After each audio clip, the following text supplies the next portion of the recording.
लाडी रे मेरी सनी देओल सी बाटी रे।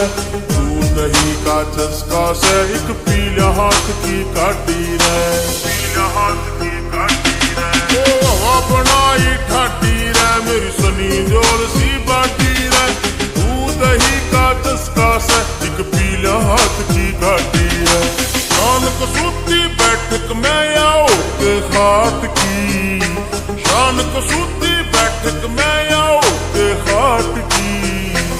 उधर पूरी जाट की से उधर पूरी जाट